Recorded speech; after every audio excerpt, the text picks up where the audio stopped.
एक शेख फरीद नाम के मुसलमान संत थे, भक्त थे। वो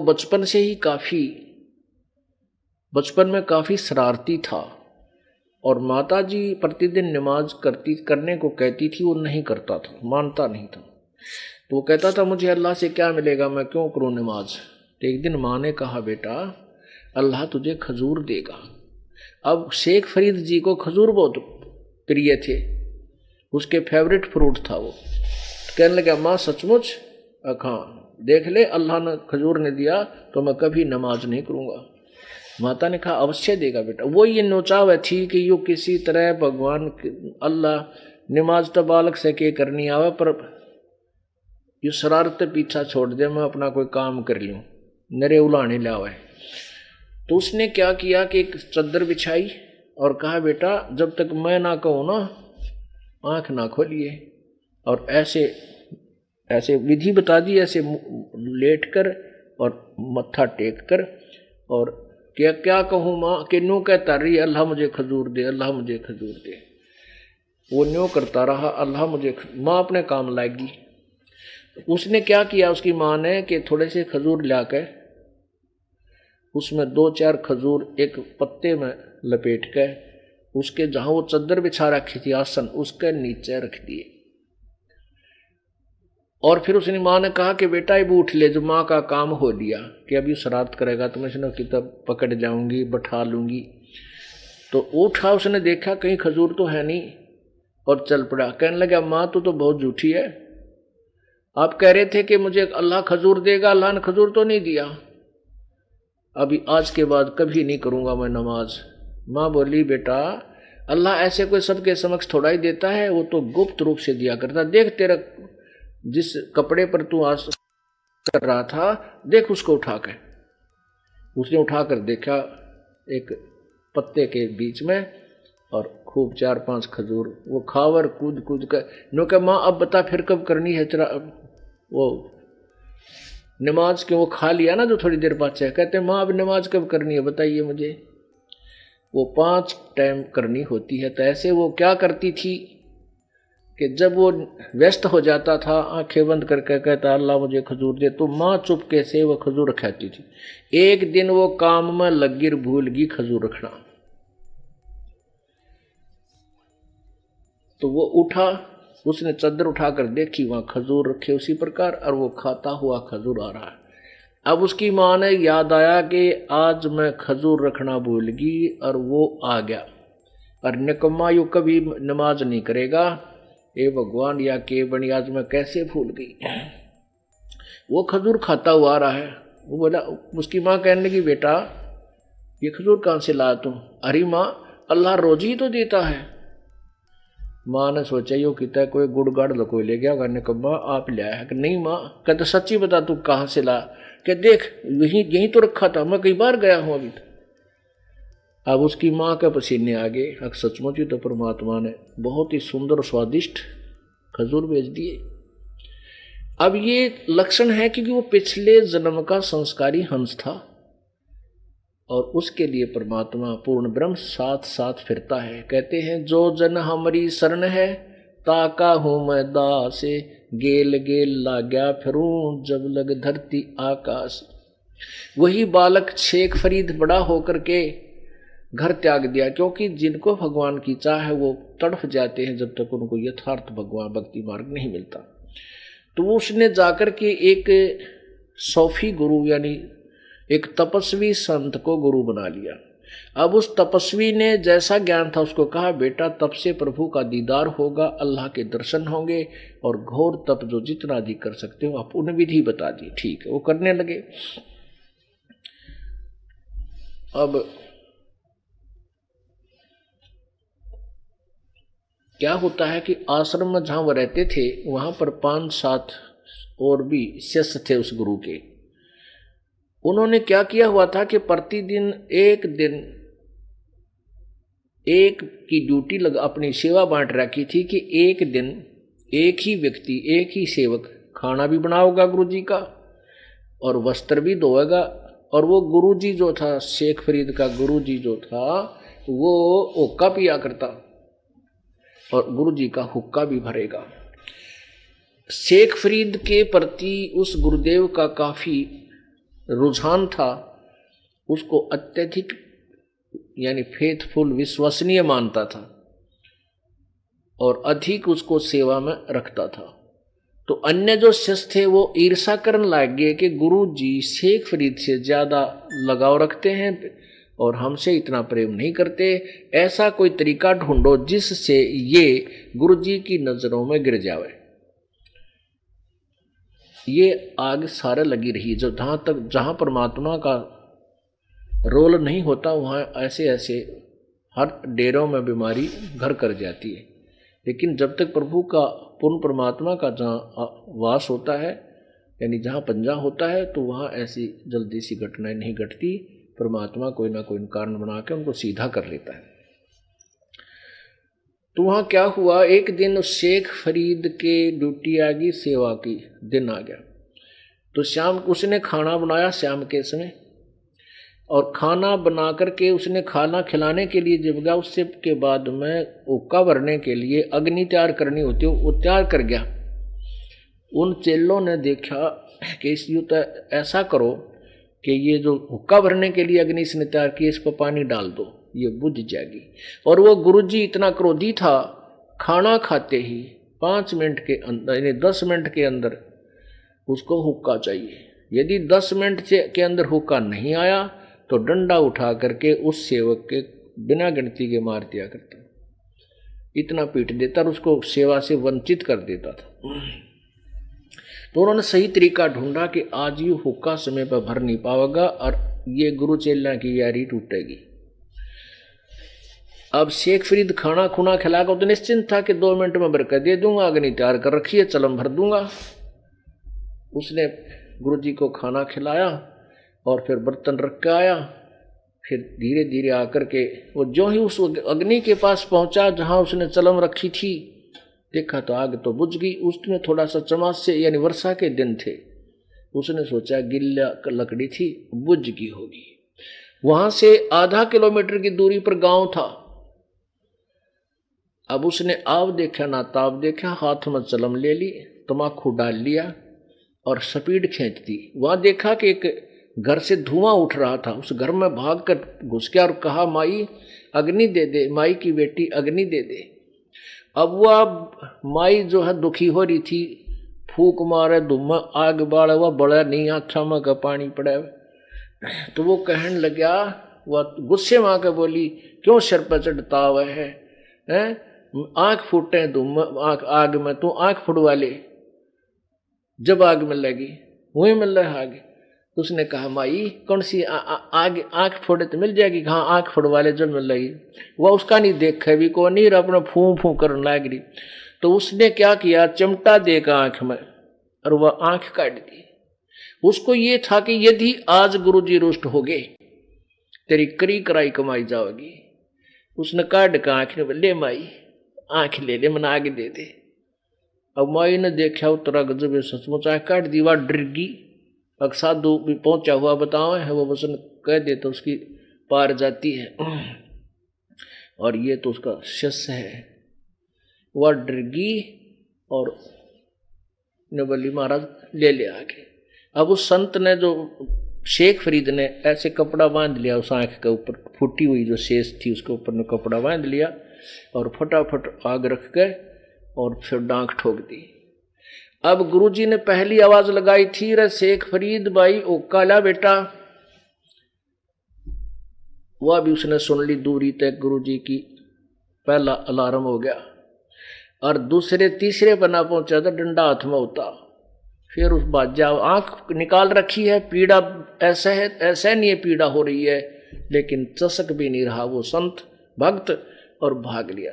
दूसरी आवाज लगाई तो भी दूर था। तीसरी जब आवाज लगाई, रहे शेख फरीद कहाँ मर गया, आ गया गुरुजी आ गया गुरुजी आ गया गुरुजी आ गया, पहुंच गया। क्या हो गया बेटा, कहाँ के हो गया था जी, वर्षा के दिन थे और गुरुजी आग बनी नहीं, यहाँ नगरी से जाकर लाया हूं।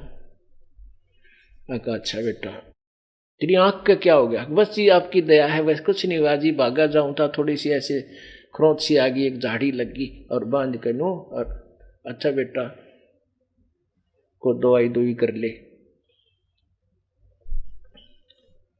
अब गुरुजी तो पी का हुक्का पड़ गया, खरट्टे मारे। वो माई ने नींद आवना रात ने गया कि बड़ी है भगवान, देख कैसा पाप हो गया मेरे ते। अब उसने क्या किया कि वो एक कपन से रख रखी थी आंख, वह छुपा रखी कि रात न जाऊं को नहीं, सुबह जाऊंगी। वह सुबह उस आंख को लेकर के गई, कहने लगी महाराज जी मेरे से गलती होगी, मुझे माफ कर दो। क्या हो गया बेटी? अब माफ कर दो महाराज, मेरे से बड़ी गलती होगी। ऐसे ऐसे आपका भक्त आपका शिष्य अग्नि लेने गया था और मैं दुखी हो रही थी, धुएं में अग्नि गिल्ली थी, मौसम गिला था और वातावरण गिला होने से लकड़ी भी ठीक से नहीं जल रही थी। मैं फूंक मार मार कर मेरी आंखें धुएं से खराब हो रही थी और मैंने ऐसे ऐसे कह दिया और आपके शिष्य ने आंख सचमुच निकाल कर दे दी। ये गुरुजी मैंने माफ कर दो, मेरे पाप लग गया। मैं तो वैसे ही कहा था। उसने संत ने सोची रहे तेरा गजब हुई लड़के बुला रहा शेख फरीद, बुला शेख फरीद कहाँ है भाई, बुलाइयो। अके आ गया गुरु, देख लिया उसने माई आ गई भाई, या तो बात बिगाड़ दी। कहने लगे बेटा क्या हो गया तेरी आंख के? कुछ नहीं गुरुजी, आप बैठे दास को क्या होगा। गुरुजी बोला आंख खोल इस कपड़े ने। वो कपड़ा खोला तो आंख नो की नो पाई, लेकिन थोड़ी छोटी होगी पहले वाली से, और वह माई नारी ले रही। अब पुण्यात्माओं, ये दास आपको क्या बताना चाहता है, ये तत्व ज्ञान सुनाना चाहता है। कहते हैं इतने सिद्ध पुरुष थे शेख फरीद के वो गुरुदेव कि आंख भी जो की तो होगी उसकी फूटी हुई, लेकिन मोक्ष फिर भी नहीं था। अब ध्यान से सुनना इस तत्व ज्ञान को। कुछ दिनों के बाद वो संत का देहांत हो गया और शेख फरीद ने सोचा भाई गुरुजी ने कहा है कि तप करने से परमात्मा के दर्शन हो सकते हैं। अब जैसा भी उस अज्ञानी गुरु ने डड़े डोण की आज्ञा दी थी, उस शिष्य के एक रहे वो तो तन मन तन से पर कुर्बान था। उसने जाकर के आश्रम से थोड़ी दूरी पर और तप करना शुरू कर दिया। पहले बैठ कर कराया, फिर खड़ा होकर कराया। उन्होंने सोची भाई यूं तो बात ना बढ़े, और कमजोर हो गया घना, और बाहर रहूंगा तो ये इतना वीक हो गया, खाना भी नहीं खावा। कहते हैं 12 वर्ष में शेख फरीद ने 1.25 मन अन्न खाया था, यानी 50 किलो 12 वर्ष में। तो कितना एक दिन में कितने कै ग्राम पड़े हैं हिसाब लगा लो। हम तो 1.25 मन खा जा मनमान एक महीने में, और उसने 12 वर्ष में खाया। तो वो उसके शरीर की क्या स्थिति होगी थी, केवल अस्थि पिंजर शेष था। एक दिन वो लेटा हुआ था और बहुत घबराया हुआ था, हे भगवान ये शरीर भी जाएगा और दर्शन भगवान के हुए नहीं। वो ऐसा बाहर लेट गया, लेटा हुआ था। इतने में कौवे आगे ने सोचे ये आदमी मरा पड़ा है, इसके औरतों की तो मांस है को नहीं, क्योंकि सूखा पड़ा कति लकड़ जैसा, कमजोर इतना हो गया। उसने कौव्या ने सोची आंख खा लो, ये थोड़ी बहुत गिल्ली पावेंगी। तो माथे पर काग आकर बैठ गए, और जो ही काग आए तो शेख फरीद कहने लगा भाई कव्यो मेरी आंख ना फोड़ो, आंख छोड़ दो, मेरे शरीर पर कहीं मांस बचा हो इसको सारे को खा लो, भाई आंख ना फोड़ो, मेरी आंख ना खाओ, हो सकता मुझे भगवान के दर्शन हो जाए। इतने जब वो बोला तो काग उड़ गए, अभी तो आदमी जीव है। अब उसने सोचा भी यहां तो ये कौवे तेरी आंख फोड़ेंगे और भगवान के दर्शन हो को ना। उसने क्या किया, पैर के रस्सा बांध के, और जिस वृक्ष के एक कुएं के ऊपर से वृक्ष की टहनी मोटी डार जा रही थी, उसका रस्सा बांध के हाथ पहुंच जाए इतनी निकट थी, और धीरे धीरे उनको पकड़कर कुएं में उल्टा लटक गया और कहा भी या तो मर जावांगे या भगवान के दर्शन हो जाएंगे। अब तो अंत तो आइडिया, अब यूं तप और करके देख लियो उल्टा लटक के। तो कहते हैं वो काफी ऐसे शाम एक बार बाहर आवे, खाना थोड़ा सा जिसा आहार करे, उल्टा फिर कुएं में लटक जाए। तो ऐसे वो लटका हुआ था और फूट फूट कर रोने लग गया, ये परमात्मा जीवन बर्बाद हो गया, आपके दर्शन हुए नहीं। अब परमात्मा कहते हैं जो जन, कभी ऐसी आत्माएं, चाहे आज कोई हिंदू धर्म में, चाहे मुसलमान में, सिख या ईसाई धर्म में, जो पुण्य आत्मा परमात्मा की शरण में आऊंगी वर्तमान में, तो वो भी पहले कभी परमेश्वर के साथ रही है। तो जब उसने देखा हृदय से वो रो रहा है, फूट फूट कर रो रहा है, कभी जीवन गया, परमात्मा आए सतलोक से, कबीर भगवान, अल्लाहू अकबर, और खड़ा होकर के उस रस्से को पकड़कर परमात्मा ने कुएं से बाहर उसको निकालना शुरू किया। अब शेख फरीद ने सोचा कि ये कोई शरारती आदमी है और तुझे तंग करना चाहता है, क्योंकि पहले भी ऐसे ग्रामीण बच्चे शरारती आकर के उसके रस्से को पकड़कर ऐसे ला देते थे। शेख फरीद कभी इधर लगता कुएं का, कभी उधर लगता, कभी ऐसे हाथ कर लेता, कभी यूं कर लेता। वो बालक से छोड़ छेड़ छाड़ कर चले जाते थोड़ी देर में। तो उन्होंने सोचा आज ही ऐसा शरारतिया इसने बाहर निकाल लिया मैं। तो कहने लगा भाई, शेख फरीद बोला कि ए भाई मुझे मत तंग करे, अपना काम करे, मैं अपना काम कर रहा हूं, तू अपना काम करे। परमात्मा बोले भाई क्या काम कर रहा तू? कि मैं भगवान प्राप्ति के लिए, परमात्मा के दर्शनार्थ अपनी साधना कर रहा हूं।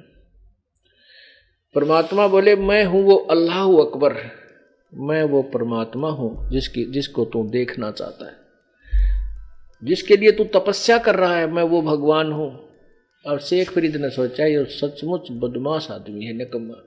फिर भी संत आधीनी से बोलते हैं, कहने लगे भाई आप भगवान नहीं हो, भगवान तो आप जैसा नहीं होता, भगवान दिखाई थोड़ा देता है, वो तो बेचून है, निराकार है। यानी पीछा छुटा हुआ था कि मैंने छोड़ दे, उल्टा सुल्टा बोलूंगा तो गड़ देगा। तो कहने लगा भगवान तो बेचून है, निराकार है, वो दिखाई थोड़ा ही देता है। परमात्मा बोले भले आदमी आप किस लिए साधना कर रहे हो? कि भगवान के दीदार के लिए। अरे भले आदमी, एक तरफ तो आप कह रहे हो कि भगवान तो निराकार है, वो दिखा को नहीं, और फिर उसके देखने के लिए, दीदार के लिए तो शरीर खत्म करने जा रहा है। तेरी थ्योरी तो देख लो क्या हर तू कर क्या रहा है। अरे दीदार करेगा तो उसके वो साकार भी होगा, साकार बिना तो दीदार क्या करेगा। अब कहते हैं गामकार ज्ञान का तो चमका ऐसा वो है, एक हो जाकर जल्दी ही मार जाकर ज्ञान, तो उसको तो एकदम सारे सक्रिय सिद्ध हो गए बुद्धि के, तेरा गजब हो। इधर ते देखना चाहता हूं और फिर उसको निराकार को दिखाई थोड़ी देता, फिर क्यों डलेट हो रहा है? नो के नो पैर पकड़ दिए, उल्टे लटके लटकाए। अब उनको ये पता था कि कुरान शरीफ में लिखा है कि परमात्मा के विषय में कोई बाखबर बताओगा, तो उसने फिर भी नहीं जची वो भगवान है, यकीन नहीं हुआ, विश्वास नहीं हुआ। उसको इतना महसूस हो गया शेख फरीद को कि ये बाखबर जरूर है, और मिल गया आज भगवान मिलाने वाला।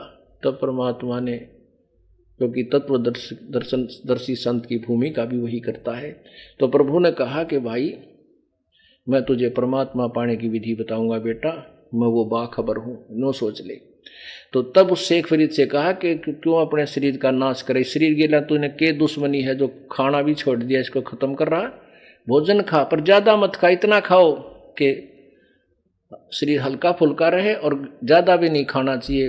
एक धड़ी खा कर गुड़ाई टूटे जा भक्ति कैसे होगी। प्रथम अंजल संयम राखा, योग युगत सब सतगुरु भाखे। तब उस शेख फरीद का कल्याण कबीर परमेश्वर ने कुछ दिन वहां तत्वदर्शी संत रूप में रह करके उसका संयोग साथ दिया, एक आश्रम सा बनाया अपनी शक्ति थे सिद्धि थे, और शेख फरीद को वहां रखा और भक्ति योग्य, उसको मोक्ष योग्य बनाया। बोलो सतगुरुदेव।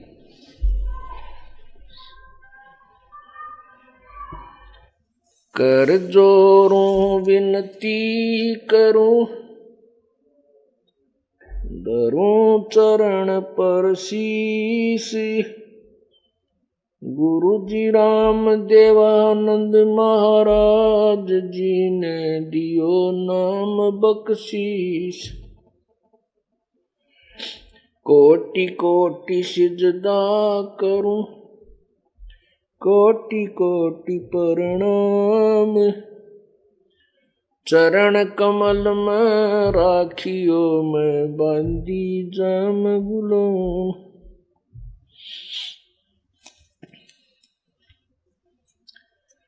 कुत्ता तेरे दरबार का, मोतिया मेरा नाम, गले प्रेम की जेवड़ी, जा खेचो वहां जाऊं मैं, तो करो तो बावड़ू, दूर दूर करो तो जाऊं,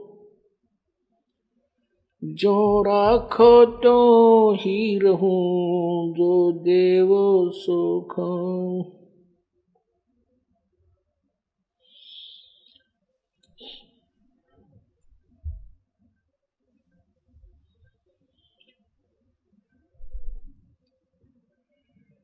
गुरु बड़े गोविंद से, मन में देख विचार, हरि सुमरे वो वार हैं, गुरु सुमरे हो पारी। गुरु बिन माला फेरते, गुरु बिन देते दान, गुरु बिन दोनों निष्फल हैं, चाहे पूछो वेद पुराण।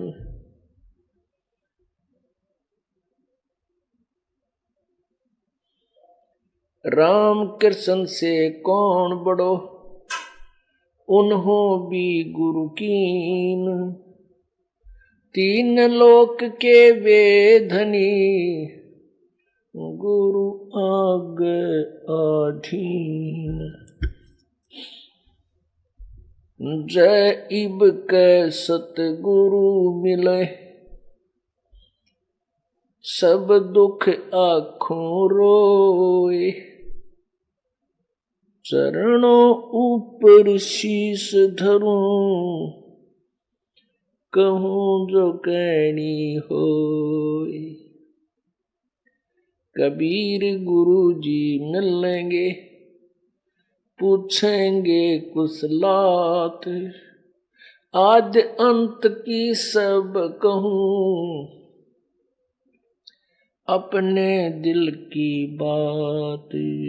गुरु जी तुम ना भूलियो, चाहे लाख लोग मिल जाएं, हमसे तुमको बहुत हैं, तुमसे हमको नाई। तुमरे विसारे क्या बने,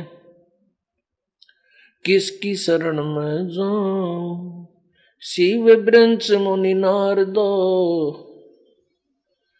इनके हृदय न समाऊं।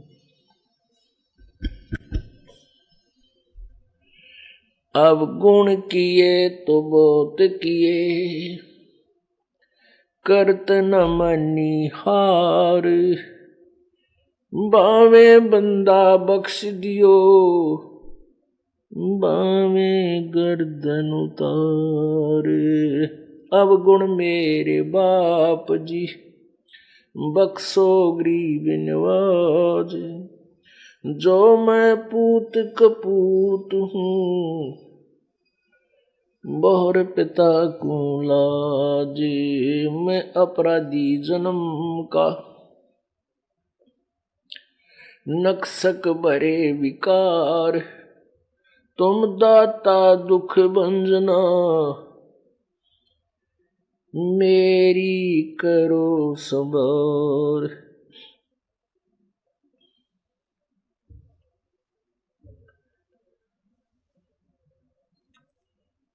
बंदे तू कर बंदगी, बंदे तू कर बंदगी, जय चावे दीदारे। अवसर मानुष जन्म का, भाई मिले न बारंबार। मानुष जन्म पाके नहीं रटे हरि नाम, जैसे कुआ जल बिना बनवाया किस काम। मानुष जन्म दुर्लभ है, ये मिले न बारंबार। जैसे तरवर से पत्ता टूट गिरे, वो बहुर न लगता डार।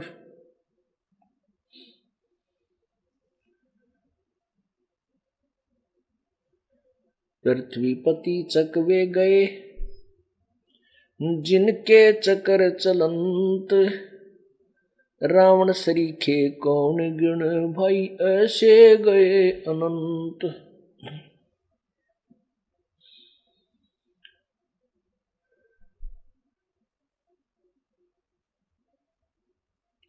सर्व सोने की लंका होती, रावण से रणधीरम, एक पलक में राजव राजीव, जम के पड़े जंजीरम, मन तो सुख के सागर बसरे, भाई और न ऐसा यस रे, मन तू सुख के सागर बसरे, भाई और न ऐसा जस रे।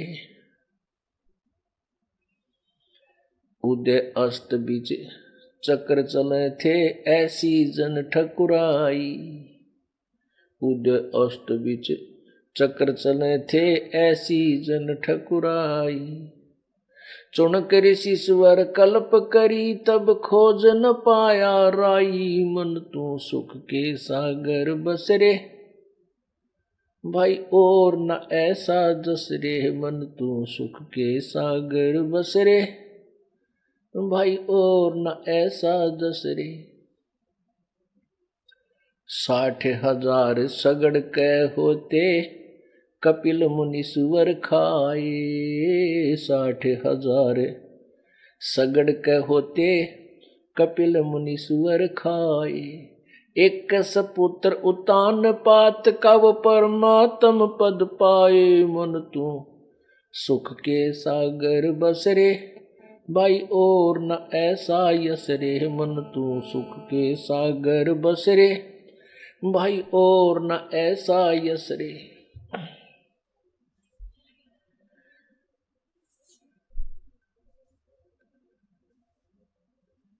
क्या मांगू कुछ थिर न रहाई, देखत नैन चला जग जाई, 1 लख पूत 1.25 लख नाती, उस रावण के दीवान बाती।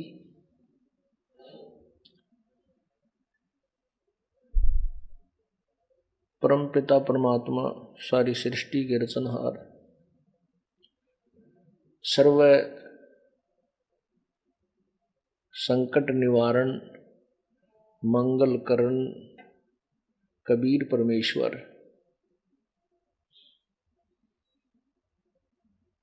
अपने सतलोक को छोड़ करके अपनी आत्माओं के लिए, अपने बच्चों के लिए इस काल के गंदे लोक में आते हैं, और वो हमें ये समझाने का प्रयत्न करते हैं कि बच्चों ये तुम्हारा मूल स्थान नहीं है, ये तुम्हारा रहने का स्थान नहीं है, तुम मेरी आत्मा हो, तुम मेरे बच्चे हो, तुम अपनी नालायकी के कारण इस काल के जाल में फंस गए हो, और इस काल ने आपके साथ बहुत भयंकर धोखा किया हुआ है, आपको भ्रमित करके अज्ञान अंधेरे में रोका हुआ है। मैं तुम्हें ये तत्व ज्ञान रूपी टॉर्च देने आया हूं, इसकी रोशनी में तुम अपने घर आ जाओगे। उसके लिए परमात्मा स्वयं भी आए हैं, फिर अपने एविडेंस बनाए हैं, अपने गवाह तैयार किए हैं, ताकि इस बिचली पीढ़ी के समय में ये प्यारी आत्माएं अपने परमात्मा को पहचान सकें, अपने पिता को पहचान सकें। जैसा कि परमात्मा हमें बताते हैं कि सर्व सोने की लंका होती, रावण से रणधीरम। अब हमने यहाँ के उद्देश्य बना रखा है, क्या टारगेट बना रखा है, जन्म होते ही जब बच्चा समझने जोगा हो जाता है तो आसपास घर में या रिश्तेदारी में या अपने को मित्र प्यारों की सोसाइटी में एक बात की घूटी पिलाई जाती है, भाई उसने इतना कोठी बना ली, उसने कार खरीद ली, उसने ऐसे 20 एकड़ जमीन बना ली। तो हम केवल वो माया जोड़ने की दौड़ में लग जाते हैं और एक होड़ बन जाती है। और काल का ये सबसे आसान दाव है कि ये जीव अपना जीवन बर्बाद कर दे जब इसको मानव जीवन मिले, और ये ऐसे ही डरे ढोने में लगा रहे। अब इसको पता है काल को कि ये मान लीजिए कोठी बना लेता है या कहीं से 2 नंबर 3 नंबर का काम करके माया जोड़ लेता है, धन इकट्ठा कर लेता है, पता उसको कहाँ ले जाएगा, यहीं छोड़ जाएगा, अपना जीवन बर्बाद करेगा। ये सबको मालूम है, जिसके पास अरब और खरबों की संपत्ति है वो भी 2 रोटी खाता है, अर्थात 2 समय खाना खाता है। कोई 4 रोटी खा ले, कोई 6 खा लेगा, कोई 2, सिर्फ इतने से ज्यादा नहीं। और वो परमात्मा अवश्य व्यवस्था करता है क्योंकि उसके भाग्य में है। उसके अतिरिक्त हम जो भी समय व्यर्थ करते हैं संपत्ति संग्रह करने में, संतान के लिए व्यवस्था बनाने, विशेष व्यवस्था, संतान की व्यवस्था बनाने के लिए प्रभु ने मना नहीं किया, लेकिन हम परमात्मा को भूलकर केवल मकान महल बनाने में ही अपना जीवन व्यर्थ कर देते हैं। उसका उदाहरण दिया कितना साधारण सा, कि आप कितना सोना इकट्ठा कर सकते हो, 10 ग्राम 20 ग्राम, कोई मर पड़ कर 50 ग्राम, कोई 100 ग्राम, यानी 10 तोले। और कुछ ज्यादा सेठ होगा तो एक मान ले 1 किलोग्राम कर लेगा, तो बहुत बड़ा सेठ समझता है अपने आप को। नहीं, कबीरा सब जग निर्धना, वो धनवंता ना कोई, धनवंता सो जानियो जिस पर राम नाम धन होए। होए होए। सर्व सोने की लंका होती, रावण से रणधीरम। इसने क्या नाम, रावण ने तो सोने की लंका बना रखी थी, अपने महल बना रखे थे सोने की ईंटों के,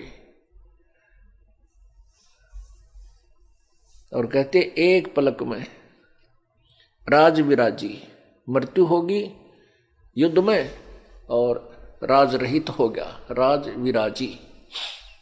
और फिर क्या हुआ कि जम के काल के पड़े जंजीरम, किदा गधा बनेगा किदा खच्चर बनेगा, वह सोने की लंका लूट ली दुनिया ने, वो उसके पास रहा नहीं। और 1 लाख पूत 1.25 लाख नाती। आज किसी का 4 लड़के हों और चारों नौकरी लाग जाए तो काक पीटता अंडा है, हो पता नहीं क्या हो गया। और कहते, और फिर नंबर आ जाए उनकी मृत्यु का, टक्कर मार मार कर होता है। भाव ये नहीं है परमेश्वर के कहने का कि संतान ना हो या मकान आदि ना बनावे।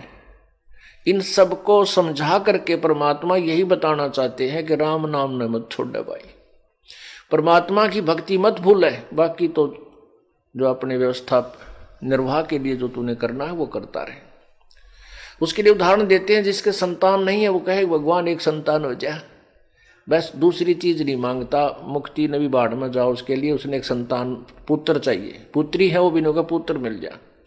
तो ये क्या किसका दोष है? ये काल ने जाल फैला रखे। मान लीजिए हमारा कोई भक्त बहन बेटी भाई इस ज्ञान से दृढ़ होना चाहता है, वह ठीक है, भगवान ने जो दे रखा है वो हमारे हित में ही है, ना देते वो भी हमारे हित में है। ये तो बिल्कुल हार्ड एंड फास्ट और परमात्मा का सही नियम है कि जो मालिक दे वो हमारे हित में है। ये तो हमने पल्ला गांठ लगा लेनी चाहिए।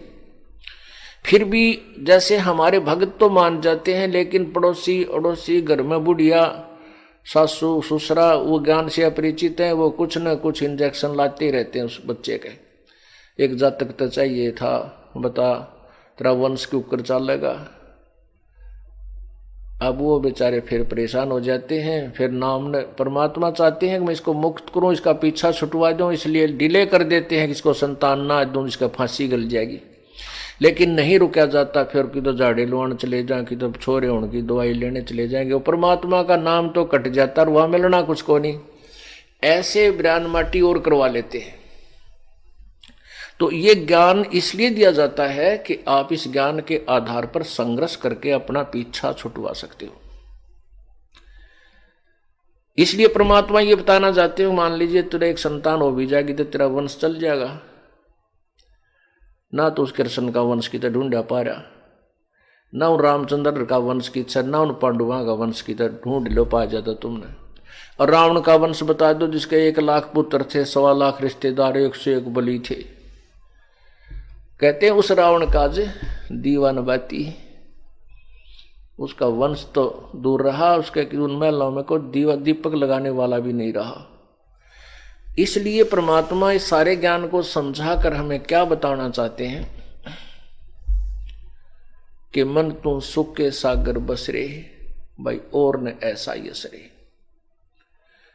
अब एक और जाल काल का, अब जैसे किसी का संतान नहीं होती, कोई बेटी बहन के हैं, और वो फिर बस इससे तड़फ में मर जाए, भगवान एक संतान ना हुई, मेरे बालक हो जाते, न हो जाता, फिर वो मर जाती है। मरते समय भी वो औरों की संतान को देखती है, उस समय वृद्धा होकर के, और फिर भी न्यों कहे भगवान मेरे भी आज बच्चे होते थे, मेरे बेटे चौगरदा खड़े चारों तरफ खड़े होते हैं। वो मरने के बाद उसने सूरी बना देता है, ये काल उसको सूअर की जूनी देता है, सूअर की योनि में वह सूरी बनकर के एक ही बार में 18 बच्चों को जन्म देती है। अब काल खड़ा खड़ा हंसता ले कितने बच्चे चाहिए, इतने 18 एक बार पैदा करती है। ऐसी दुर्गति ये काल हमारी कर रहा है, इसको कोई रहम नहीं। लेकिन हमारे पिता परमात्मा पूर्ण ब्रह्म सत्य पुरुष कबीर जी रोते रहते हैं हमारे इस दुख को देख, क्योंकि हम सभी, चाहे आज कोई हाथी बना है, चींटी बना है, कोई रंक बना है, राजा बना है, किसी भी मजहब धर्म में मानव बना है, ये सब आत्मा एक ही परम पिता की है। और जिसके बेटा बेटी हो और उनको कोई कष्ट हो, उसी निज माता पिता को ही कष्ट होता है। अन्य रिश्तेदार तो अस्थायी कुछ समय के लिए ही आते हैं और थोड़ा सा दुख व्यक्त करके अपना अपना रास्ता नाप जाते हैं। तो ऐसे ही परमात्मा कबीर जी को जो हमें दुख, हमारा दुख है इन कष्टों का, इसलिए वो परमात्मा इसे गंदे लोक में आते हैं, जो ऊपर सतलोक के तुलना में इधर झांकने को दिल भी नहीं करता। ये इतना गंदा लोक है जैसे कोई मार्बल के मकान के में रहता हो और फिर उसको किसी कीचड़ में जाना पड़ जाए कोई चीज उठाने के लिए, जैसे किसी का सोना गिर जाए और गंदे नाले में गिर जाए, तो उस गंदे नाले में वो गिर पहुंच जाता है अपने कपड़े कुपड़े टांग के और उस सोने को निकाल कर ही आता, उसके हाथ भी खराब हो जाते हैं। ऐसे ये आप सोना हो उस परम पिता के, और आपको निकालने के लिए वो प्रभु इस गंदे नाले में, इस काल के लोक में आता है। और हम फिर भी परवाह नहीं करते, हमें उठा करके किनारे पर रखता है, दूसरे को उठाने जाता है, इतने वापस फिर उसी में गिरे मिलते हैं। हम ऐसे बच्चे हैं, अबोध बालक है। तो हम समझदार बनेंगे इस तत्व ज्ञान से। इस तत्व ज्ञान को समझकर हम फिर इस गंदे नाले में फिर नहीं गिरेंगे। इसलिए आपको तत्व ज्ञान से परिचित कराया जा रहा है। जैसा कि इन अज्ञानी संतों ने, ऋषि महर्षि, जो कथित महर्षियों ने अपनी अज्ञान थ्योरी के आधार पर, अपने अज्ञान सिद्धांत के आधार पर परमात्मा को निराकार सिद्ध कर रखा है, जबकि हमारे सदग्रंथ परमात्मा को साकार बताते हैं। और वो मनुष्य जैसा है, वो सशरीर है, उसका नाम कबीर है।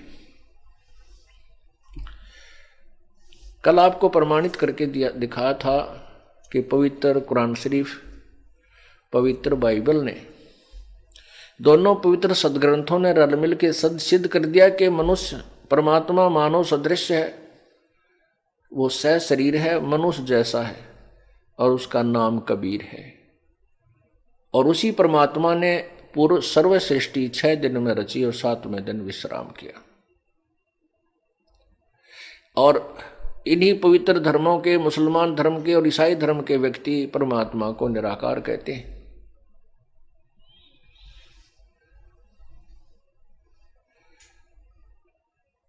अब आपको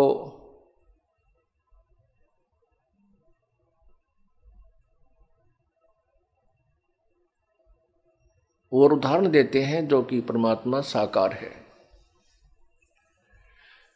जैसे पवित्र सिख धर्म के अंदर परमात्मा को निराकार कहते हैं, और वो कहते हैं, गुरु नानक देव जी ने कहा है, तू ही एक निरंकार निरंकार, निर्भय, निर्भव, ये पूरा एक मंत्र सा है, अकाल मूर्त, अकाल पुरख। तो वो जो है उन्होंने वो नानक साहब जी ने जब तक परमात्मा प्राप्ति नहीं हुई थी तब तक वो जैसा भी लोकवेद सुना हुआ था हिंदू समाज में, वो परमात्मा को निराकार कहा करते थे।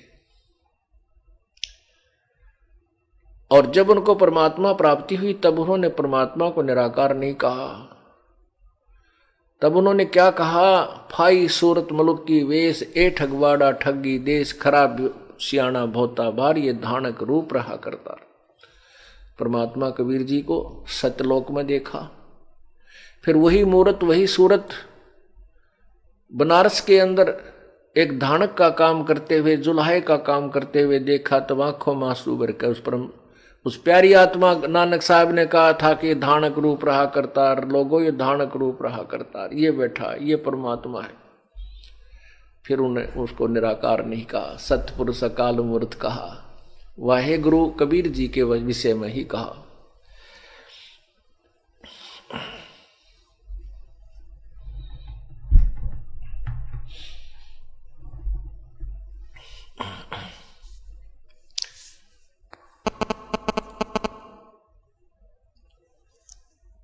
अब आपको श्री नानक देव जी के बारे में बताएंगे कि वो कैसे परमात्मा की शरण में आए और उन्होंने प्रभु को कैसे प्राप्त किया। नानक साहिब वाली आत्मा सतयुग में राजा अम्बरीश थे। राजा अम्बरीश बहुत ही प्रभु प्रेमी और बहुत ही धर्मी पुरुष था। वो विष्णु जी के उपासक थे और सच्चे दिल से प्रभु भक्ति में लगे हुए थे। जैसा भी उनको किसी गुरु ने रास्ता बताया था वो उसी आधार पर अपनी साधना किया करते थे। एक दिन दुर्वासा जी आए। दुर्वासा जी ने देखा कि अम्बरीश जी एकादशी को उन्होंने आहार नहीं किया हुआ था, एकादशी को आहार नहीं किया था।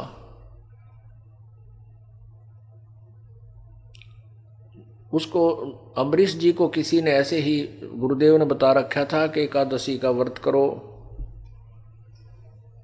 यानी संयम के हिसाब से। जैसे क्योंकि जिसको परमात्मा चाहिए वो तो भगवान के विषय में जो भी साधना बता दी जाती है वो तन मन धन से करता, उसमें कोई भी त्रुटि नहीं आने देता।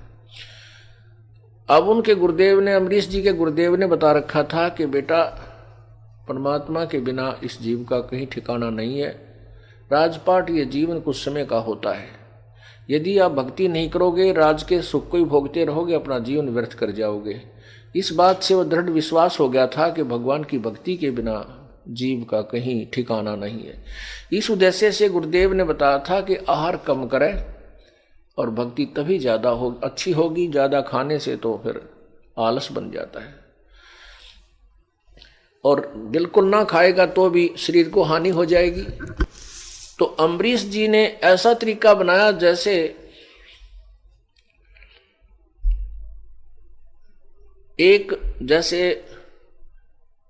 एक कम को मान लीजिए 10 रोटी खाता था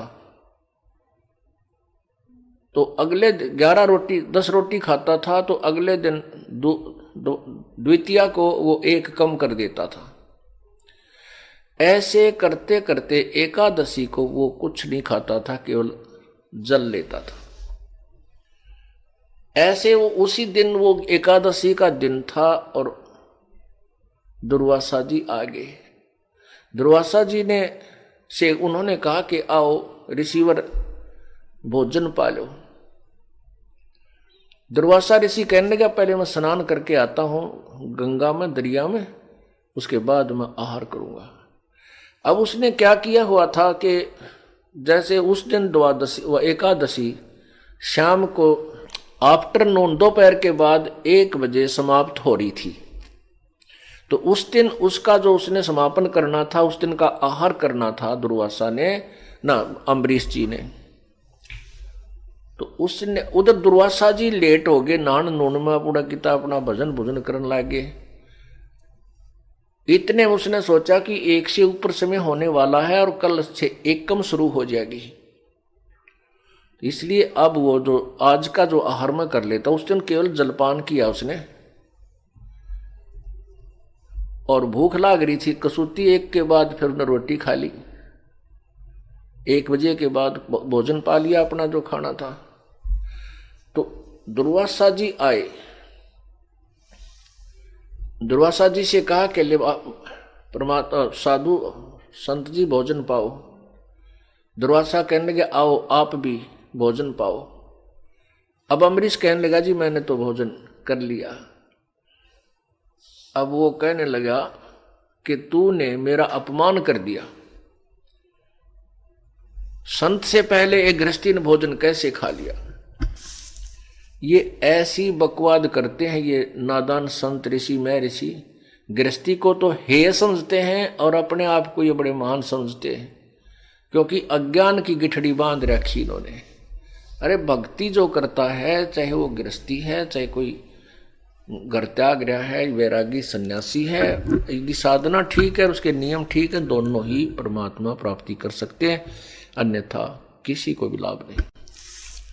अब दुर्वासा जी कोपित हो गए, नाराज हो गए और उसको लगे समझाने के तूने, तो उसने बताया जी आज ऐसी समस्या थी कि मैं एकादशी को कुछ नहीं आहार करता, मैंने एकादशी समाप्त होने वाली थी, मैंने जलपान कर लिया। तब दुर्वासा कहने लगा कि तू गलत साधना कर रहा है, मैं तुझे निराकार भगवान की विधि बताता हूँ, ये तो तू सरगुण साधना करता है, निर्गुण साधना करनी चाहिए, ये करा कर ऐसे करा कर। अब अम्बरीश जी ने सोचा साधु नाराज हो जाएगा, ये गुस्से वाला ज्यादा है, यदि मैंने इसकी बात को स्वीकार नहीं किया तो ये तुरंत श्राप दे देगा। कहने लगा ठीक है महात्मा जी आप बिल्कुल ठीक कह रहे हो, ऐसा ही हो जाएगा। अब वो दुर्वासा उस दिन तो चला गया। अब एक अगली एकादशी को फिर आ गया, एकादशी सुदी एकादशी। उसने उस दिन भी यही उसी समय पहुंचा और अम्बरीश ने उसी तरह फिर उस दिन भी आहार कर लिया और स्नान करके आया इतने। तो उसने दुर्वासा ने सोचा था आज तो ये ठीक हो गया होगा, तेरी बात पर इसने अमल किया होगा, जो मार्गदर्शन मैंने किया इसने स्वीकार कर लिया होगा। कहा आओ अम्बरीश खाना खा लो। अम्बरीश ने कहा भगवान मैं भोजन कर चुका हूँ, मैंने अपना जो करना था कर लिया। ने बोला मेरे से पहले कैसे कर लिया। फिर वही क्रिया बताई। कहने लगा मैंने तेरे को मना किया था ये साधना छोड़ दे, तू मैं जो बताता हूँ वैसे कर वैसे कर। खूब नाराज हो गया और इतना क्रोधित हो गया कि अपने हाथ से सुदर्शन चक्र, अपनी सिद्धि से सुदर्शन चक्र, ये क्या होता है जिसके पास भक्ति करने से कुछ सिद्धियां आ जाती हैं, जो अन्य डले डो करके साधना करते हैं, उन सिद्धियों से ये कोई भी हथियार ऐसे मांगेंगे काल उनको तुरंत पकड़ा देगा कि ले अपने कर्म बिगाड़ फटाफट। तो उसने जो ही ऐसे किया कि सुदर्शन चक्र, तो चुब्बे काल ने सुदर्शन चक्र दे दिया और सुदर्शन चक्र को कहा कि अम्बरीश की गर्दन काट दे। पहले तो ये बात देखो कहाँ का साधु अम्बरीश पशु, अरे माड़ी ही बात पे इतना गुस्सा कि एक भगत की गर्दन काटने को तैयार हो गया। ठीक है तेरे विचारों को ये मानने ना मानने कोई तेरे से दबाव में थोड़ा ही है, आपका फर्ज है समझाने और कहने का। नहीं मानता कोई बात नहीं, उससे क्या फिर उसकी जान ही ले ले। इसे तो ये ऋषि भय ऋषि प्रसिद्ध हो रहे थे जो कति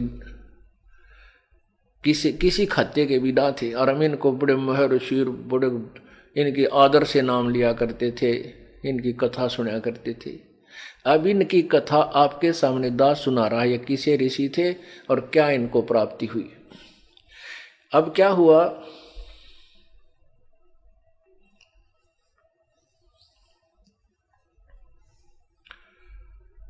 अब वो सुदर्शन चक्र वहां दुर्वासा के हाथ से चला और अम्बरीश के चरण छू लिए, गर्दन नहीं काटी, राजा अम्बरीश के उस गृहस्थी के चरण छुए और वापस चल पड़ा। अब दुर्वासा की तरफ चल पड़ा कि तुझे खत्म करूंगा। अब दुर्वासा कहता अंडी पाक रहा था, गुस्सा था, कहते दुर्वासा के सामने कोई बोलने वाला नहीं था, इतना क्रोधी सिद्धि बात। अब वो उसकी वह जो है ना सिट्टी फिट्टी गुम होगी, अगर सुदर्शन तुझे मारेगा, भाग लिया, आकाश में उड़ गया सिद्धि ते। वो सुदर्शन चक्र फिर भी साथ साथ चल रहा है। पहले वो भगवान शंकर के पास गया, ब्रह्मा के पास गया। ब्रह्मा जी ने कहा भाई निकल जा जल्दी, मन मरवा होगा कि यहाँ पर क्या क्या पंगा पा दिया तेने, जा तू यहाँ से और कितने भाग। फिर शंकर जी के पास गया। शंकर जी ने देखा कि तो भाई पड़वा माल छेड़ रखा है इसने, तो कहने लगा भाई भाग जाए यहाँ से, ऋषि जी मेरे पास मत आना, मरवा होगा मुझे भी। इंद्र के पास गया, इंद्र ने भी हाथ खड़े कर दिए, महात्मा जी कि तो और देख ठिकाना। तब वो विष्णु जी के पास गया, क्योंकि विष्णु जी के पास इसलिए नहीं जावा था कि वो अम्बरीश विष्णु का उपासक था, उसके भगत को तने तंग कर दिया, वहां जाऊं किस लिए। तब इंद्र ने कहा कि विष्णु जी के पास जा, तेरा पीछा छूट सकता है। अब विष्णु जी, अब ये लीला है प्रभु की। पुण्यात्माओं, गीता जी अध्याय नंबर 15 के श्लोक नंबर 16 और 17 को विशेष ध्यान रखना, इस तत्व ज्ञान रूपी अमृत ज्ञान को समझने के लिए। उसमें लिखा है कि क्षर पुरुष और अक्षर पुरुष 16वें श्लोक में, क्षर पुरुष और अक्षर पुरुष ये दो परमात्मा हैं, दो भगवान हैं, और इनके लोकों में जितने प्राणी हैं वो नाशवान हैं और जीवात्मा तो सबकी अविनाशी होती ही है। फिर 17वें श्लोक में कहा कि उत्तम पुरुष है तो अन्य, क्षर पुरुष ये ब्रह्म है काल, और अक्षर पुरुष ये परब्रह्म है जो सात संख ब्रह्मांड का मालिक है। 16वें श्लोक में 15वें अध्याय के में गीता जी में लिखा है कि उत्तम पुरुष है तो अन्य परमात्मा इति उदाहरते। वो उत्तम यानी पुरुषोत्तम अर्थात वो पूर्ण परमात्मा वास्तविक प्रभु तो ऊपर वर्णित दोनों भगवानों से कोई और ही है, अन्य ही है। और जो भगवान कहलाता है उसको भगवान कहा जाता है। और यह लोकत्रयम् अविषय विभर्ति अवय ईश्वर है, जो तीनों लोकों में प्रवेश करके सबका धारण पोषण करता है, वो अविनाशी परमात्मा है। तो वो जैसे आपने गीता जी अध्याय नंबर 15 के श्लोक प्रथम में पढ़ा कि ऊर्ध्व मूलम अधः शाखम अश्वत्थम प्राहु अवय, ये ऊपर को जड़ वाला उल्टा लटका हुआ संसार रूपी पीपल का जो वृक्ष है, वृक्ष रूपी समझो ये संसार है, जड़ जो पूर्ण परमात्मा है, तीनों गुण रूपी शाखा है। तो जड़ से सबको आहार प्राप्त होता है, सर्वशक्ति प्राप्त होती है। अब ये सारा खेल कबीर परमेश्वर कर रहे थे। दुर्वासा जी का जो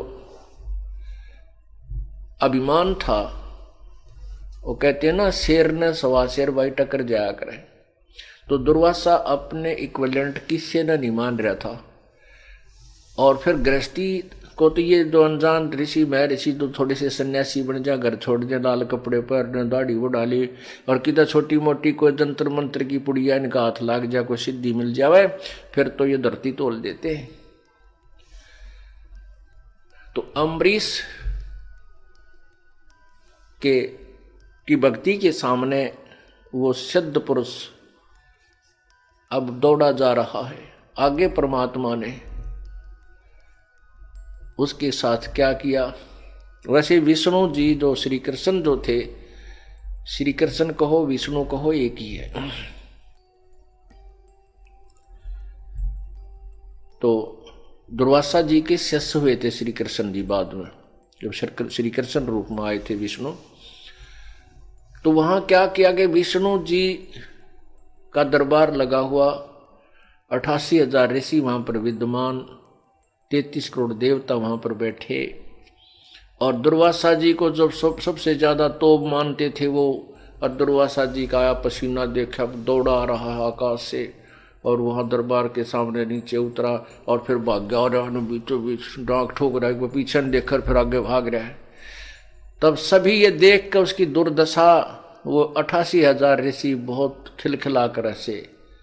अकाज तो बचो चौधरी साहब डांक ठोक रहा है, क्या बात होगी इसको।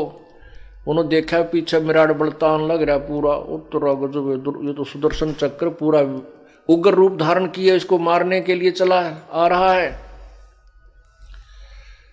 तो वहां बताते हैं कि जब श्री विष्णु जी का आसन सिंहासन के पास जाकर हाथ जोड़ता, मुझे बचा लो, मुझे बचा लो, तो वहां वो सुदर्शन चक्र 50-60 फुट की दूरी पर खड़ा हो जाता है, और ऐसे ही उग्र रूप धारण किए हुए है कि ये एक बार इस भगवान की इधर ना और इसने समारूं। अब दुर्वासा जी के तो जो टट्टी पेशाब दोनों गुम, और कति बुरा हाल हो रहा उसका। उसने कहा भगवान मेरी रक्षा करो। विष्णु भगवान ने पूछा कि ऋषि जी क्या गलती कर दी तूने, आज ये सुदर्शन चक्कर इतना क्यों तेरे को जो है त्रास देना चाहता है। सच्ची साच बता क्या कहानी है, जल्दी जल्दी। अब वो लग गया सारी कहानी बताने, कहने लगा भगवान ऐसे ऐसे मैं राजा अम्बरीश के दरबार में गया था, और वो साधना करता था। उस साधना से मैंने उनको मना किया था कि तू ये साधना छोड़ दे, और मैं जो तुझे साधना बताता हूं वो साधना कर। पहली बार मैं गया तब तो उसने हाँ भर ली, मैं दूसरी बार गया उसने फिर भी वो साधना करता हुआ मिला, तो मुझे गुस्सा आ गया, और मैंने उसको सुदर्शन चक्र से उसको मारना चाहा। ये भगवान पता नहीं ये क्या कारण हुआ, ये मेरा ही सुदर्शन चक्र और मेरे को ऊपर ही जो है ना आक्रमण कर दिया, इसने मुझे ही मारना चाहा। मुझे ही मारने के लिए मेरे पीछे भाग लिया, मैं डर के भागा आ रहा हूं, और मैं वहां भी गया, सब ने हाथ जोड़ दिए कि हमारे बस का नहीं, तू वापस जा, विष्णु जी के पास जा। तो भगवान मैं आपके पास आया हूं, वो आपका भक्त है, आप ही उसको शांत कर सकते हैं। अब परमात्मा बोले भाई एक काम कर, वापस जा और अम्बरीश से ही अक्षमा याचना कर। अब और फंस गया, कब मरेगा तू। जब भगवान ही नहीं बचा सकता तो अम्बरीश कैसे बचा देगा, आज मर गया। नगर नहीं भगवान आप मेरी रक्षा करो, आप रक्षा करो परमात्मा, वहां मैं कैसे बचूंगा जब आपकी शरण से ही नहीं बच सकता।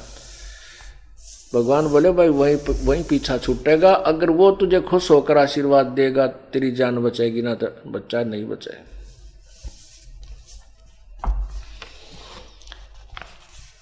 पुण्यात्मा ये सारी लीला कबीर परमेश्वर की थी।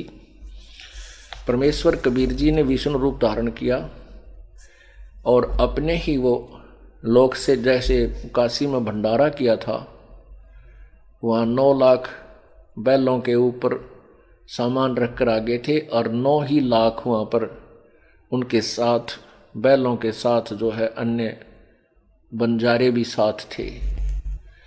ऐसे ही परमात्मा ने वहाँ ये सब लीला करके उसको सीधा करना था, अपनी भक्ति को, यथार्थ भक्ति को बनाए रखना था। और अम्बरीश राजा जो आत्मा है कई जन्मों से प्रभु की शरण में रही हुई थी, इसीलिए उसको अच्छे सतिथि में वो रहा।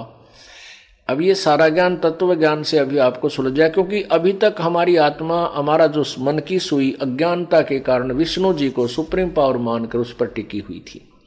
अब उसको वहां से आगे चलाना है। यथार्थ स्थान पर इस अपने दिमाग की माइंड की सुई को सेट करना है। उसके लिए तत्व ज्ञान की आवश्यकता है, जो आपको अब प्रकाशित किया जा रहा है। अब देखना, अमृतवाणी परमात्मा जो गीता जी अध्याय नंबर 4 के श्लोक नंबर 25 से 31 तक नाना प्रकार की साधना, साधकों के द्वारा की जाने वाली साधना लिखी है। और साथ में ये भी कहा है वो लोग इसको, वो साधक इसको पाप नाशक जानते हैं, लेकिन चौथे अध्याय के 32वें श्लोक में कहा है कि उस परम पिता परमात्मा के अमृतवाणी में बहुत प्रकार के परमात्मा के पाने की विधि लिखी है। और उसमें ये भी लिखा है जैसा ये और साधन करते हैं और उनको निर्णायक तरीके से वो ठीक है या गलत, वो सवसम वेद में बताएगा। तो वो सवसम वेद आपको सुना रहा हूं। दुर्वासा काली सला ये बज्र बली त्यों लोग, अम्बरीश दरबार में तिन भी खाया धोखे। कहते हैं दुर्वासा काली सला, इसका आगे कोई टेकने वाला नहीं था। और बज्र बली त्यों लोग, तीनों लोकों के अंदर ऐसा माना जाता था जैसे वज्र यानी एक बहुत भयंकर शस्त्र के आदमी था कि ये बहुत खतरनाक है। चक्र सुदर्शन शीश पर अम्बरीक्ष को घाले, तीन लोक भागे फेरे ऐसी अवगत चाल।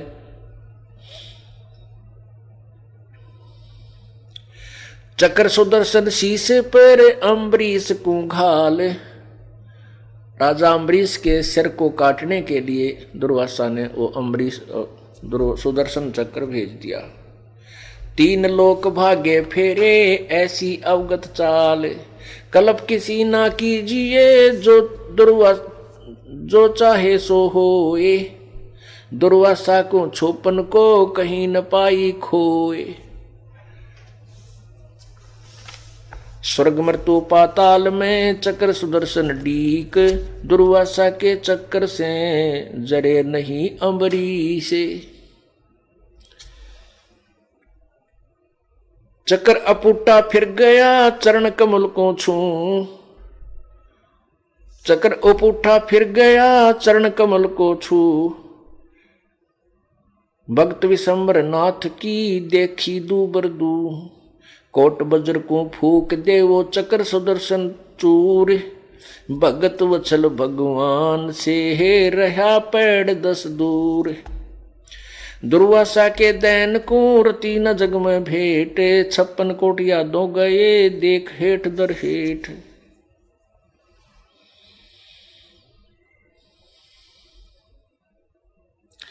साग पत्र ते छिक गए देख भक्ति की रीत, जरे मरे नहीं तास से सतगुरु शब्द अतीत। अम्बरीश असला असल भक्ति मुक्ति का रूप, निस्वासर पद में रहे जहाँ छाया ना धूप।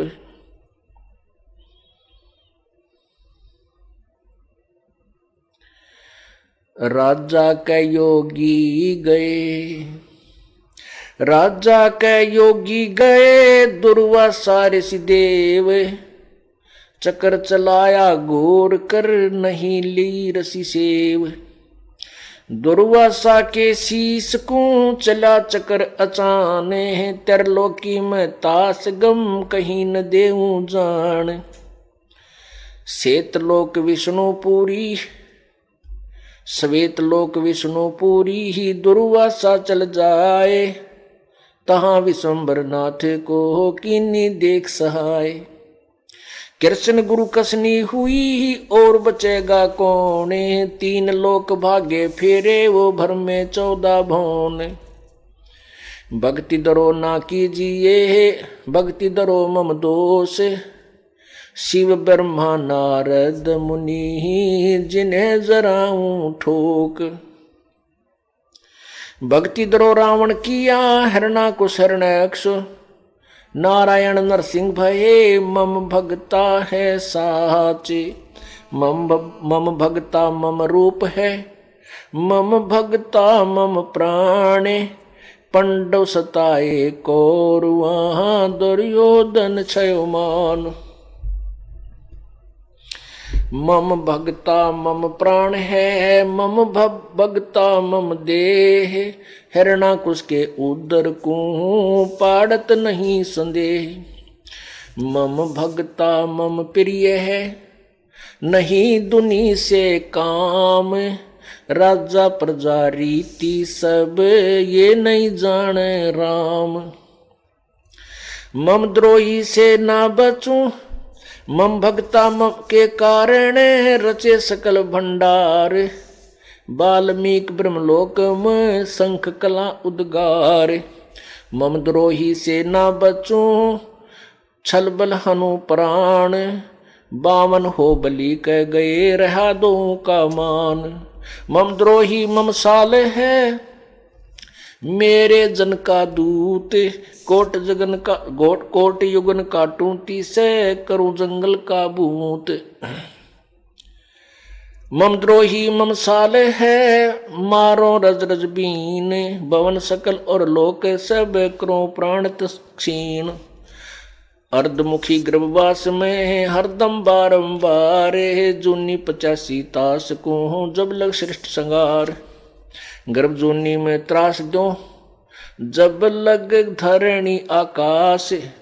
मारो तुस तुस बीन करे, नहीं मिटे गर्भवास।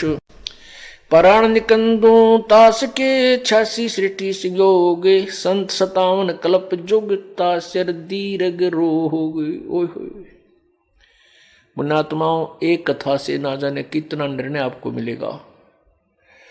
परमात्मा की महिमा, परमात्मा की वाणी परमात्मा ही बता सकता है। परमात्मा के जो वचन है वो एक भी व्यर्थ नहीं होगा, क्योंकि परमात्मा कोई भी ऐसा कार्य नहीं करता जो व्यर्थ हो। इस कथा से बहुत कुछ आपको सीखने को मिलेगा और जिससे हम बुराइयों से बचेंगे, क्योंकि हमें डर होगा। जब तक बच्चा अबोध होता है, बालक होता है, उसको जानकारी नहीं होती, वो सर्प की पूंछ भी पकड़ लेता है, सर्प को की मुंडी पकड़ लेता है उसको खिलौना समझकर, और सर्प उसको डंक मार के खत्म कर देता है। बच्चा जैसे कोई बिजली के तार जमीन पर गिर गए हों और वो आपस में हवा के हिलने से ऐसे स्पार्क कर रहे हों, नंगा तार, बच्चा उसे आतिशबाजी समझकर और उसके पास जाकर के उसको पकड़ लेता है और मृत्यु को प्राप्त हो जाता है, क्योंकि उसको ज्ञान नहीं कि तू जिस क्रिया को, जिस वस्तु को छू रहा है ये तेरे प्राण घातक है। और जब वो बच्चा बड़ा हो जाता है, उसको ज्ञान हो जाता है, फिर वो डरने लग जाता है। वो फिर उन वस्तुओं को, उस जानवरों से डरता है, उनको छूता नहीं, भाग लेता है, वो दूर भाग जाता है। इसी प्रकार अभी हम परमात्मा के संविधान से अपरिचित हैं। उस अबोध बच्चे की तरह हम परमात्मा के विधान से अपरिचित हैं और उन प्राण घातक वस्तुओं को ग्रहण कर लेते हैं। ऐसे कर्म कर देते हैं जो हमें ना जाने कितने जन्मों तक वो भोग करके पूरे करने होते हैं। जब हमें ज्ञान हो जाएगा फिर ऐसे जुल्म हम नहीं करेंगे, हम भाग लेंगे, उससे दूर हो जाएंगे, अपना हाथ वापस कर लेंगे, हम बुराई नहीं करेंगे। तो इससे आपको बहुत कुछ शिक्षा मिलेगी। अब यहाँ कबीर परमात्मा विष्णु रूप धारण करके और वहां उपदेश दे रहे हैं, समझा रहे हैं कि मम भक्ता मम रूप है, मम भक्ता मम प्राण। पंडो सताए कौरवों, दुर्योधन छेवमान। अब जैसे जो भी सुप्रसिद्ध पुण्यात्माएं जिनकी हम आज तक कहानियां पढ़ते हैं, ये किसी ना किसी जन्म में परमेश्वर कबीर जी की यथार्थ भक्ति में रहे हैं। किसी जन्म में, जैसे ही आप हो लाखों की संख्या में परमात्मा की भक्ति कर रहे हो, आपके बच्चे भी कर रहे हैं, और यह आवश्यक नहीं है कि आप सारे पार हो जाओगे, लेकिन आपके अंदर भगवान की भक्ति का भंडारा हो जाएगा। फिर ये काल आपका दुरुपयोग करेगा, जो अब लापरवाही कर गया, ना पार हुआ, फिर ऐसे ना जाने कितने दिन स्वर्ग में रख देगा, ना जाने कितने दिन फिर जो ना देवता बना देगा, फिर राजा, फिर नीचे पृथ्वी पे पटक देगा, वहां राजा बना देगा, आपकी कमाई को बर्बाद करवा देगा। अब वो उस आत्मा को और ज्यादा परेशान करता है, ज्यादा भ्रमित करके रखता है जो कभी परमेश्वर के चरणों में ऐसे भक्ति में जुड़ी है। और परमात्मा कबीर जी उन आत्माओं के साथ अपने वचन अनुसार कि जो जन हमरी शरण है ताका हूं मैं दासे, गेल गेल लाग्या फिरूं जब तक धरती आकाश। वो अपने इस वचन के आधार पर, अपने उस गुण के आधार से उन पुण्यात्माओं के साथ रहता है। अब दुर्वासा भी तो उसी परमात्मा की आत्मा था। किसी जन्म में उसने सतभक्ति की है, फिर आगे चल के वो अन्य साधना ढले ढोने लग गया, सिद्धियां प्राप्त कर ली, साथ में वो परमात्मा वाली भक्ति भी उसके साथ थी। ऐसे ये सिद्धियां आदि तुरंत उनके अंदर प्रफुल्लित हो जाया करती थी। अब क्या बताते हैं कि जो जैसे अम्बरीश राजा विष्णु भगत थे, अब विष्णु जी की भक्ति कर रहे थे, तो वहां परमात्मा विष्णु रूप धारण करके क्या बताना चाहते हैं कि मेरा भक्त अम्बरीश है और उसमें आधीनी है दुर्वासा, तेरे अंदर बकवाद भरी है, और मेरे भक्त ने को सता देगा उसका बक्कल तार दूंगा। परमात्मा अपनी महिमा बताना चाहता है कि जो मेरे भक्त को सताएगा उसको नहीं बख्शूंगा। अब पुण्यात्माओं, इसमें एक बहुत बड़ा नियम है प्रभु का कि सबसे ज्यादा हमें अधीन रहना होगा। आप दो भक्त हैं, दोनों ने उपदेश ले रखा है, और तुम आपस में झगड़ा करते हो और एक भक्त कुछ नहीं कहता, दूसरा उसको नाजायज परेशान करने की चेष्टा करता है, तो परमात्मा उस जो भक्त की रक्षा करेगा। और वो भी बेशक भक्त है, जो बेमतलब बकवाद करके दूसरे को तंग कर रहा है भक्त को, तो उसको हानि पहुंचाएगा, जबकि दोनों भक्त ही है। तो इन नियमों को तोड़ने से भी परमात्मा हमारे से दूर होता है और हम अभगत बन जाते हैं। अब क्या बताते हैं,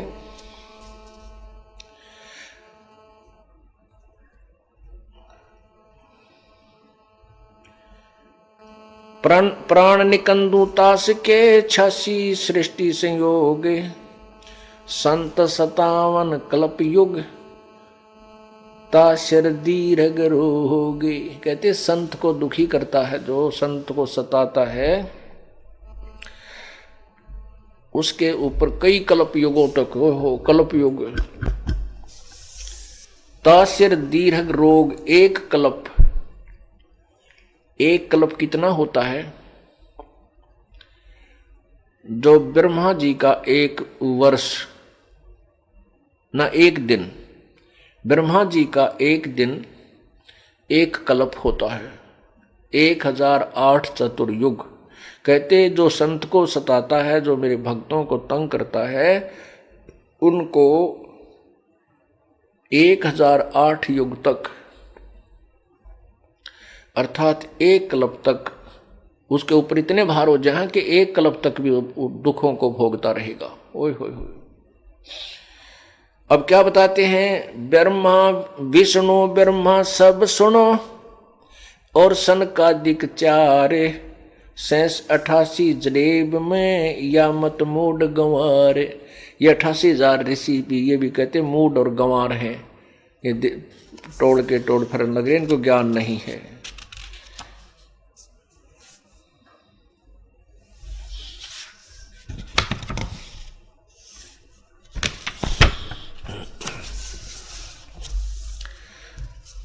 चक्र चले दुर्वासा पर, मैं बख्शो नहीं तो ये, मम द्रोही तू दूसरा, चरण कमल ऋषि जोए।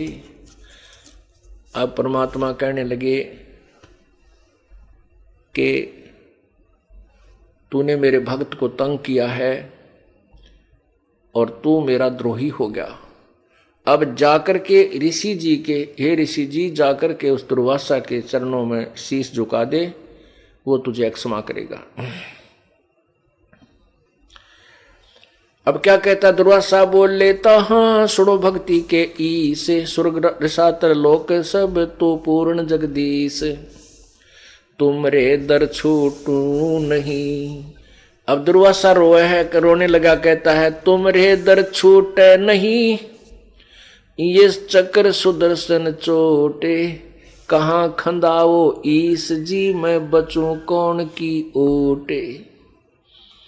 यदि मैं तेरे दर पर भी अरे सुदर्शन चक्र मुझे नहीं बख्शेगा, सुदर्शन की चोट नहीं से नहीं बचूंगा, तो मुझे कहाँ भेज रहे हो, कहाँ खंदा रहे हो। क्यों सिंपल लैंग्वेज में गरीबदास साहिब बोल रहे हैं, कहाँ खंदा रहे हो। खंदाना माने भेजना। ये हमारे हरियाणा की एक विशेष लैंग्वेज है, विशेषकर रोहतक जिला, पुराने रोहतक जिले की और जींद का उरला हिस्सा जो है, इसमें वो कित खंदा दिया, वो कहाँ भेज दिया। तुमरे दर छूटो नहीं, तुमरे दर छूटे नहीं, ये चक्र सुदर्शन चोटे, कहाँ खंदाओ ईस जी। ए भगवान जी कहाँ भेज रहे हो, बचूं कौन की ओटी। अब किसकी ओट, किसकी शरण जाऊं जो मुझे सुदर्शन चक्र से बचा सके, और तो कोई है ही नहीं आपके अतिरिक्त। अब क्या बोलते हैं प्रभु, अम्बरीश दरबार में तुम जाओ निरसंदेह, काली घटा पूठी पड़े ममद्रोही मुख खे। दुर्वासा मृतलोक को तुम जाओ तत्काल, ज्ञान ध्यान शास्त्रार्थ तजो हो, ये बाद विद्या जंजाल। दुर्वासा परमात्मा कहते हैं कि दुर्वासा तुम तुरंत उस मृतलोक में जा, पृथ्वी पर, और ये बकवाद छोड़ दे, ज्ञान ध्यान ये शास्त्रार्थ छोड़ के, और तुम ये वाद विवाद, ये आपस में वाद विवाद करते हो, ये तो भाई जंजाल है। जब तप करनी काल है, बिना भक्ति बंधाने, एक ही केवल निकाम है, सो देवेंगे दान। अब भक्ति करने की विधि आप जी को इस वाणी के द्वारा अपने को समझा रहे हैं प्रभु, अपने एक संवाद से कहते हैं जब तप करनी काल है। जो भी तुम साधना कर रहे हो ये भी काल के जाल में रहने की है। चाहे कोई सत्य साधना जो हमारी साधना कर रहा है वो भी, क्यों कैसे बिन भक्ति बंधान है। बिना भक्ति बंधान माने बगैर मर्यादा के नियमों का पालन ना करते हुए जो साधना आप जी करते हो वो व्यर्थ है। जब तप करनी काल है, बिन भक्ति बंधान। जब तप करनी काल है, बिन भक्ति बंधान, एक ही केवल नाम है, सो देवेंगे दान। एक वास्तविक मंत्र है जो परम संत आपको नाम दान करेगा। मान बड़ाई कुकेरी ये डिम डफान करंत, जिनके उर्म ना बसों जम छाती तोड़ंत। परमात्मा कहते हैं जो मान बड़ाई करते हैं, बकवाद करते हैं, फूले फूले हांडते हैं, अपने नंबर बनाते फिर कहते हैं उनके पास मैं नहीं रहूंगा, उसके तो यम किंकर उसके बक्कल तारेंगे, उसकी छाती तोड़ेंगे, अर्थात उसको अच्छी पिटाई करेंगे। वो भक्ति से वंचित होगा। मान बड़ाई कुकरी जो डिम्ब डफान करते, डिम्ब डफान ढोंग करते हैं, उन जिनके उर्म ना बसों जम छाती तोड़नते, उनके पास मैं नहीं रहूंगा, उसको यम किंकर यम के दूत कूटेंगे। चाहे कोई दाढ़ी बढ़ा रहा है, चाहे कोई बकवाद कर रहा है, बनाड़ी संत बने फिरे हैं, लाखों करोड़ों लोगों को गुमराह किए बैठे हैं, और उनके पास कह नहीं भक्ति का, कहते उनके पास मैं नहीं रहूंगा।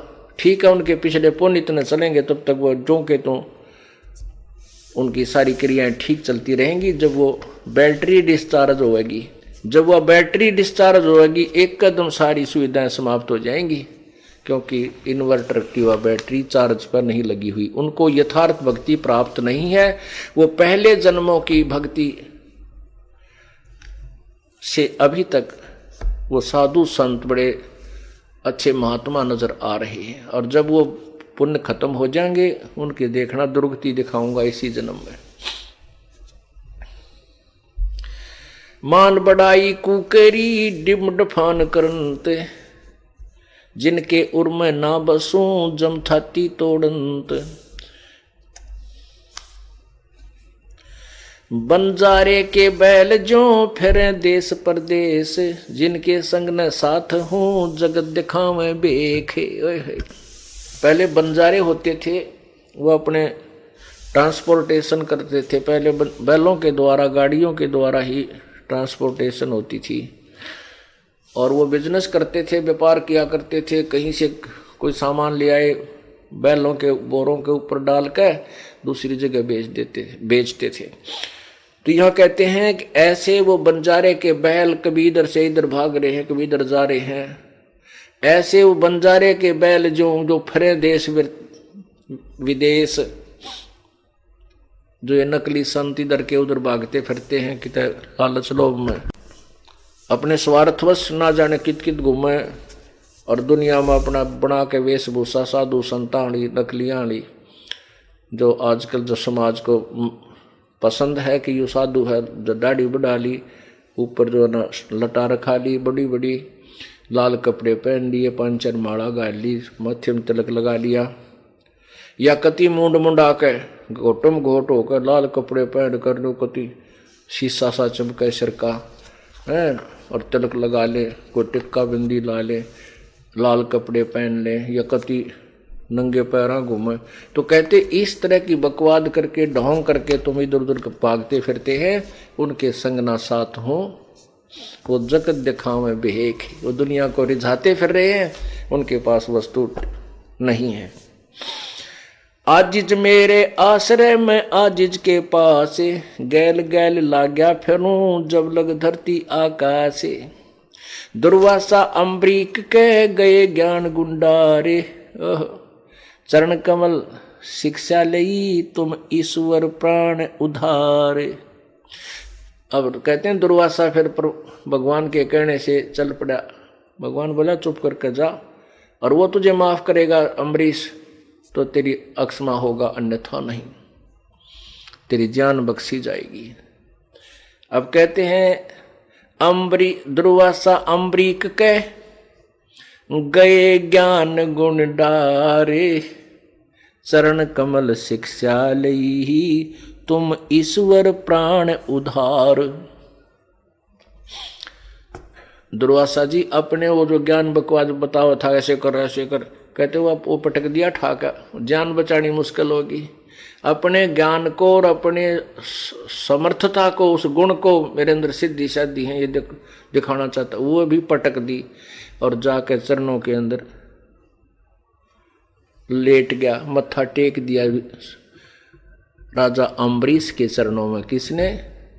उस दुर्वासा ने जो आंडी पाक रहा था। अम्बरीश गृहस्थी के चरणों में दुर्वासा सन्यासी ने वह माथा टेक दिया, अग मेरी जान बचा दो, मेरी जान बचा दो।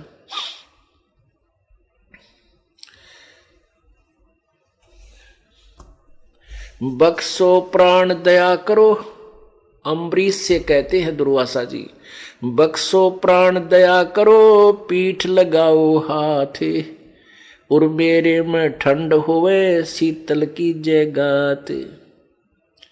चरना में लौट कर बोला, मेरे कमर पर हाथ मार दे एक वे, मुझे अपना शिष्य बना ले, मेरे कमर पर हाथ मार दे पीठ पे, और मेरी जान बचा दे, ताकि मुझे शांति मिले। अम्बरीश मैं के तहाँ भी हंसे बदन खुला से, तुम ऋषि मेरे प्राण हो, मैं हूं तुम्हारा दास। कितनी अधीन अम्बरीश में। कहते हैं परमात्मा न्यू राज्य होगा भक्तों पर जब अपने आप को दास अधीन, चाहे आप हमारे अंदर कोई भी ऐसी शक्ति भी आ जाती है भक्ति से, और वो मान ले प्रगट भी हो जाती है, आंडी नहीं पाकना चाहिए। कति अधीन बना रहे कि नहीं मैं कुछ नहीं कर रहा, परमात्मा ही कर रहे। तो वहां इतना, क्योंकि राजा अम्बरीश के जब वो दुर्वासा वापस आया और वहां देखनिया की भीड़ लागी, नगर निवासी और सारे वहां सब खड़े, तो वहां आदमी फूल सकता था, लेकिन नहीं, अम्बरीश के अंदर वो गुण थे जो भक्त में होते हैं। वो फिर भी नहीं फूला कि नहीं मैंने कुछ नहीं किया, ये प्रभु कर रही है इस दास के लिए। तो क्या कहते हैं, दुर्वासा कहता है बख्शो प्राण दया करो मेरा पीठ लगाओ हाथ, और मेरे में ठंडक होए शीतल की जयगात। अम्बरीक मैं के तहाँ भी हंसे बदन खुला से। अम्बरीश हंस के कहने लगा, तुम ऋषि मेरे प्राण हो, मैं हूं तुम्हारा दास। आप तो मेरे प्राण हो, मेरे अतिथि हो, मुझे बहुत प्रिय हो, मैं तो आपका दास हूं, आप महापुरुष हो। चक्र सुदर्शन शीश धर दीजे भक्ति की आन, मैं चेरा चरना रहूं बख्शो मेरे प्राण। अब दुर्वासा कहता है कि इस सुदर्शन ने एक बार पकड़ दे, मेरा जब कालजा डटेगा, और मुझे भक्ति दे दो, मैं आपके चरणों में रहूंगा, मेरे प्राणों को बख्श दो।